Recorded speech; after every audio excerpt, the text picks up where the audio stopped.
I want to shift over to another thing. Speaking of space, to the moon has been where we've seen cryptos take off here in 2021. Not just Bitcoin, but Ethereum outpacing that. We've seen it hit a number of all-time highs here in the last couple weeks. It's up 378% year to date to Bitcoin's 92% run on the year. To our next guest's credit, though, she called that exactly right back in January when Ether was still around $1,100 per coin, right here on this show. Take a listen to that. So Ethereum is definitely very undervalued, and I think if it breaks its all-time high of 1,400, we'll see the price of Ethereum test the mid 3,000s. There's a lot of value that's going to come out of this chain, and it's definitely being overlooked, and it's misunderstood, I think, by a lot of investors that are just getting their feet wet to understand the ecosystem as a whole. Misunderstood and undervalued. So where do we go from here? Let's bring her back in. Joining us is Megan Kaspar, Magnetic Managing Director and co-founder, back on the show. Megan, good to be chatting again. You called it. So, you know, we're here in those mid 3,000 levels. So what's next? Well, since January, we've had two major network announcements for upgrades on Ethereum, which are a part of the Ethereum 2.0 rollout. This will be the EPI 1159 in July, and then the shift from proof of work to proof of stake in November or December. These changes will make Ethereum's transaction fee structure shift. These are going to be burnt. The asset itself will be deflationary, and there will be a negative inflation rate. We'll also see the elimination of mining, which the shift of proof of stake will, for block validation, reduces carbon footprint by 99.9%, making Ethereum a green technology.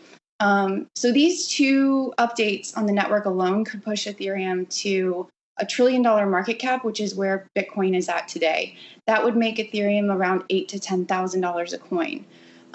We're seeing in the derivatives market for today and tomorrow, there's about a strike price of 3,500. So this price could stay. This could be a really good sign of an entry point to come into Ethereum now if you're not already holding it. Because on May 14th, we start to see those strike prices increase to about 4,000. This Tuesday, $9,000, $8,000 priced Ethereum derivatives contracts were purchased, and that expiry date is for June 25th. So the prices are going to drastically increase as these shifts and changes happen to the network.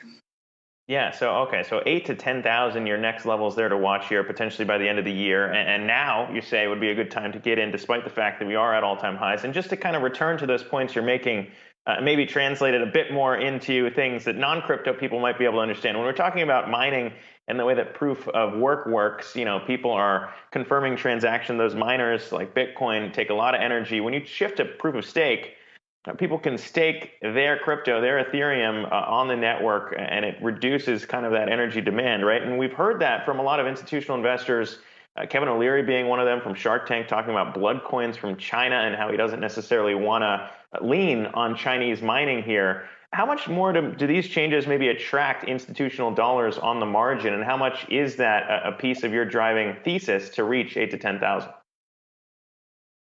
I think 8 to 10,000 is just incorporating the shifts alone. Institutional investment coming into Ethereum could put Ethereum up to about 100,000 in the next few years. Institutions are mandating that they invest in clean, green technologies, and that's what Ethereum is becoming. Unfortunately, Bitcoin's proof of work network will not be that unless they choose to shift as well.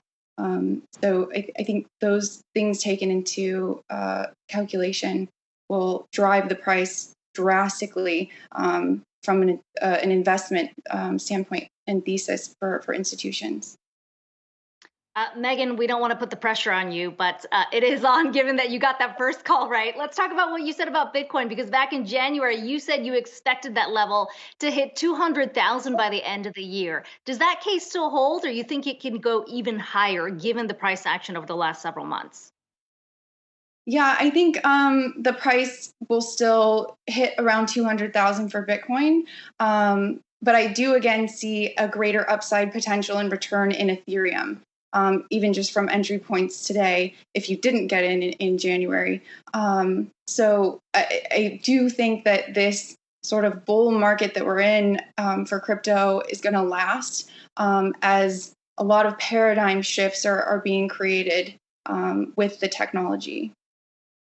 Yeah, we had Pantera Capital on yesterday, talking with Dan Moorhead about his price calls on Bitcoin. He has 115,000 by August using stock to flow statistics there. When you back up, though, and look at maybe some of the other altcoins beyond Ethereum, what are you seeing in terms of the moves? Because even he was saying that if you are an investor in this space, you really have to diversify beyond the major coins in Ether and Bitcoin to catch that upside here. Because that's where he's seen the most action. I don't know if you want to include Doge in there too, but what are you seeing on that front? Yeah, in order to achieve the greatest alpha in the asset class, you do need diversification, and that would include other altcoins. We sort of see a trend in the cycle of altcoins that are gaining a lot of traction. First, we saw DeFi in late summer last year. Early this year, we're seeing NFT chains, blockchain engine, flow, and then we saw a great increase around file sharing, BitTorrent, and Filecoin, and now hard forks. Today, BCH, Ethereum Classic, and Doge. Again, Doge is just a hard fork of Litecoin. And yeah, Zach, as you alluded, Doge is the most top performing crypto asset of this year. Megan, we heard from new SEC Chair Gary Gensler weighing in on Bitcoin and potential regulation that's coming this morning. He said that he thinks there aren't enough investor protections in place, and he sort of defined it as a speculative store of value. When you look at the comments that have come from the SEC so far in terms of how they're looking at regulation, has that risk shifted at all for you in terms of the regulatory headwinds that could come?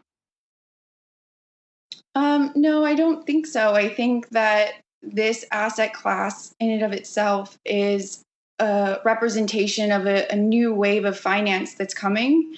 And just like with any investment, I see this asset class as sort of early stage investing at this point until all assets are tokenized. Eventually the stock market will be tokenized, presumably on the Ethereum blockchain. Megan Kaspar, Magnetic Managing Director and co-founder. Appreciate your time today.